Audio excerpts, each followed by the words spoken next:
ভাই খুব আফসোস যে আমরা কি বাংলাদেশে বাস করি।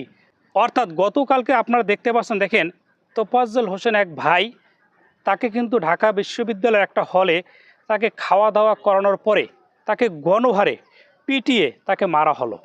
কেন ভাই? এই লোকটি কি দোষ করেছে? এই লোকটি কিন্তু আমার জেলারই পার্শ্ববর্তী উপজেলা, অর্থাৎ পাথরঘাটা উপজেলার লোক। খবরে দেখলাম পাথরঘাটা উপজেলার লোক। এই লোকটি কিন্তু অনার্স মাস্টার্স করা বাংলায়। সে হয়তো পারিবারিক কারণে সে মানসিকভাবে ভারসাম্যহীন। তার মানে হলো তার মা মারা গেছে, বাবা মারা গেছে, সে একটা মেয়েকে ভালোবেসেছিল, সে তাকে ছেড়ে চলে গেছে, যার কারণে হয়তো সে মানসিকভাবে একটু সমস্যা আছে। তার মানে এই নয় যে একটা মোবাইল চুরি করেছে সে, এই জন্য তাকে আপনারা গণহারে পিটিয়ে মারবেন। এটা কোন দেশের আইন? আপনারা নাকি ঢাকা বিশ্ববিদ্যালয়ের মেধাবী ছাত্র, বুঝলাম মেধাবী ছাত্র, এটা কোন মেধাবীর পরিচয় সেটা অবশ্যই আপনারা জানিয়ে যাবেন। কোন ধরনের মেধাবী বলে এটা আপনাদের? সোশ্যাল মিডিয়া ভিডিওটা আপনারা